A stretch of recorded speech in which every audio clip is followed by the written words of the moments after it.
Alright, what's going on, guys? It's your boy LB, aka Mr. Nelson 89, coming at you guys with another vinyl update. I've gotten some new vinyl in the past couple weeks or so, and I thought I'd go ahead, since I had the day where no work, no school, because we on fall break. Thought I'd go ahead and give you an update on what I've gotten. So let me get started. Alright, so the first album I'm going to show you right here, this is Prince with For You. Hope you guys can, I don't know if you guys can really see that. I hope you guys can see that really good. Hold up. I hope you guys can see that. But yeah, this is Prince, For You. This is Prince's debut album, released in 1978. His first with Warner Brothers. He did this album when he was only 19 years old. And I'm glad that I got this record, man, because my dad, he had this record, but he only had the cover. He only had this. All he had was the cover and the sleeve, because he told me that he had to sell the record for whatever reasons. So I never really got to hear the album. But I was so glad to finally get this on vinyl, man. Like, when I was in the record store, I heard one of the guys that worked there. He was going through the vinyl. I think they was doing inventory or something that day. But he pulled the record out and was showing it to one of the other guys that worked there. And as soon as he walked away, I went right over there and snatched it up. And he saw me in the store later with the record. And he was like, "Man, I knew that Prince record wasn't going to last long," because I didn't know this, but he said that Prince's music actually sounds a lot better on vinyl than it does on CD. But he did say that there are some Rhino editions of some of his music on CD that actually are good, that sound really good as far as the sound. But he said that Prince's music sounds a lot better on vinyl, and that anytime they get him on vinyl, it never lasts as long. So I was glad that I was actually had the opportunity to get this record. But yeah, this is Prince's debut album. I'm not gonna say it's Prince's best album. It's not bad. It's still a good record. But this was Prince when his sound was still mostly R&B and soul, and a little bit of, I guess you could say, post-disco, but it's still a good album. I mean, it was a good start. Unfortunately though, this record wasn't a huge seller when it was first released, and it wasn't until his second album, which was self-titled Prince, that he really started like making a breakthrough as far as hits, man. But the biggest hit from this album, and probably most well-known song, is the one called Soft and Wet. That was a huge hit back in '78. It was a big club banger. A lot of people played it in the clubs. Great song, great introduction, man, to Prince and his early career. And another one of my favorite songs on here is In Love, the second track. We'll see, Just As Long As We're Together, and My Love Is Forever, because I remember my father or my mom, one of them, they had I Wanna Be Your Lover, which was his next single off his second album. One of my parents had it on 45, and My Love Is Forever was the B-side, and I remember that was a great song that I enjoyed. But pretty decent debut, solid debut album from Prince, although it wouldn't be until his third album, Dirty Mind, when he really started becoming the Prince that we knew. But Prince, For You, if you ever come across this on vinyl, snatch it up, because like I said, Prince on vinyl does not last long. So pick it up if you come across it. Okay, let's see here. Next vinyl I got is Jesse Johnson. Jesse Johnson's Revue, released in 1985, man. So those of you who may not know who Jesse Johnson is, he's a singer-songwriter, record producer, guitarist, I guess multi-instrumentalist. He's from Rock Island, Illinois originally, but somewhere around the late 70s he moved to Minneapolis. So he was a part of the whole Minneapolis sound of the late 70s and on into the 80s that really defined the sound of the 80s, because we all know that Prince was the pioneer of that. And the Minneapolis sound is a hybrid of like psychedelic, new wave, synth, electronic, funk. It's a hybrid of all those sounds put together, and it really defined the 80s. especially the sound of 80s music, because a lot of people, when Prince and all these guys like Jesse Johnson and The Time and all these people started coming out of Minneapolis, a lot of other artists from different parts of America, they started like catering their sound to what they were doing. But yeah, Jesse Johnson, man, he's probably, outside his solo career, he's probably best known as being a member of The Time, which was a band, a side project that Prince started in the early 80s.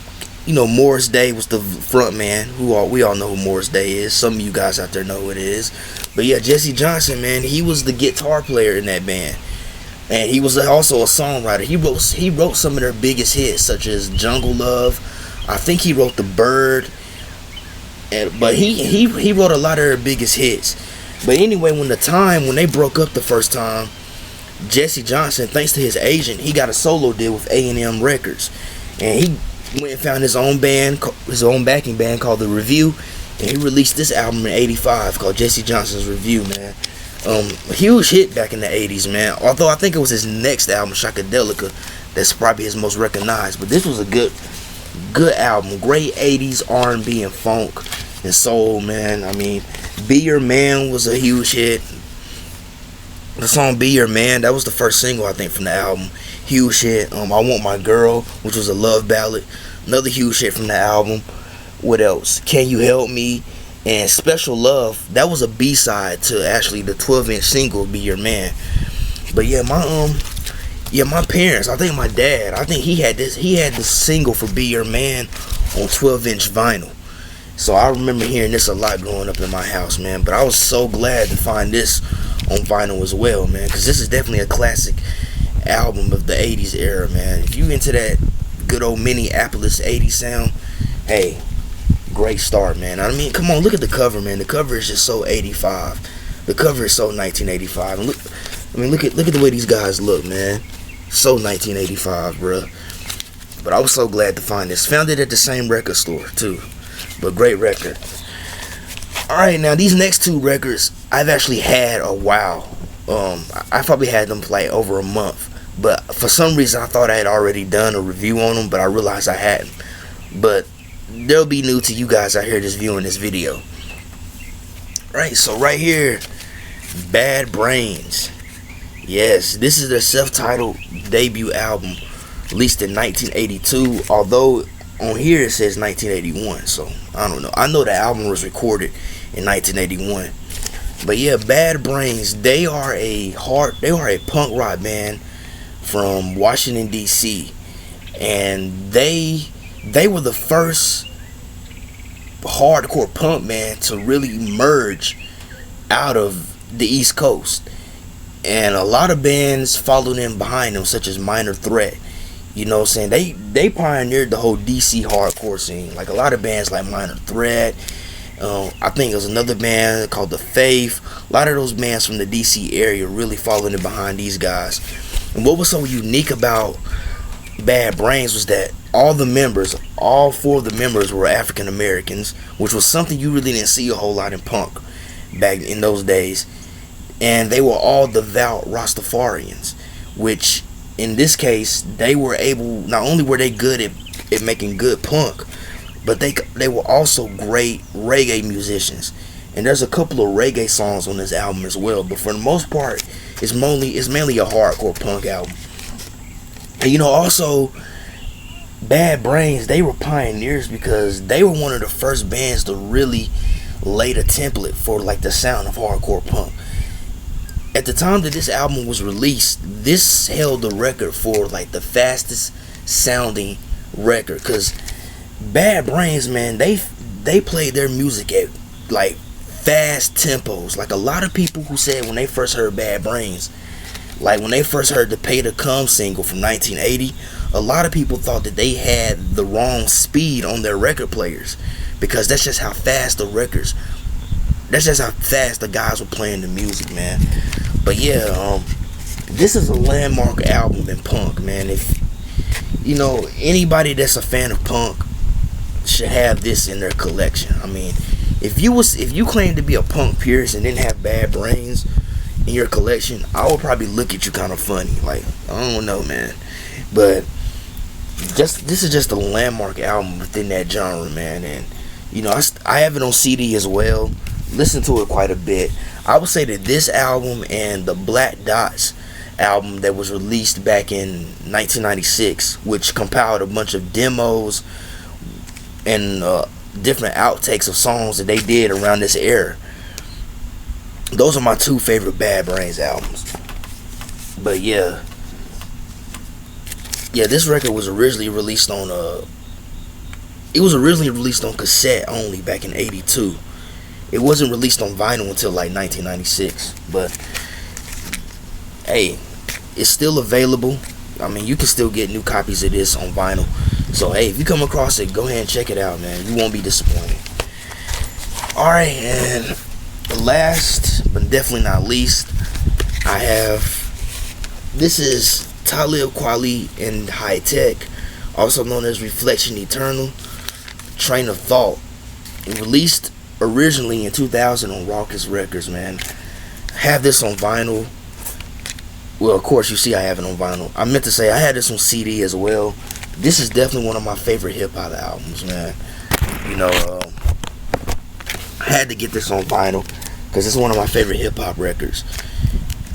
I mean, and I think it's often overlooked, and I believe it's one of Talib Kweli's best projects.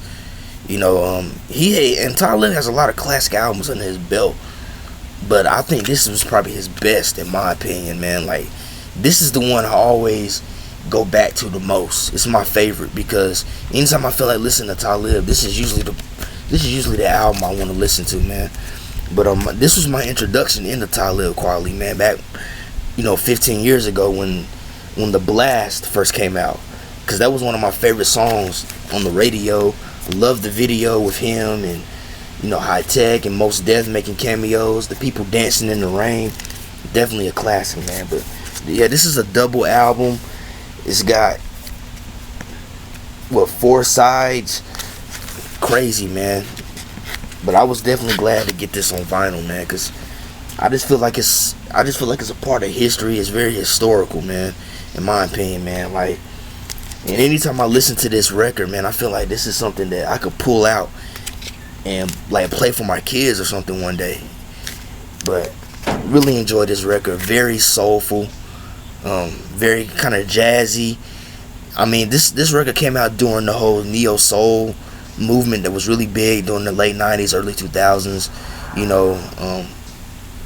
Just a great record, man. If you're somebody that wants to get into some real good hip hop music, check this record out, man. I mean, this record could be a good start for you, man. But hey, that's all I have today as far as vinyl. I do have a few new CDs that I could have showed you guys today, but I think I'm gonna wait on that because I have some new CDs that are coming probably towards the middle or the end of this week. They should be here soon, that I got from FYE. These 2 records right here I got off of Amazon, I believe. Yeah, I got these off of Amazon.com.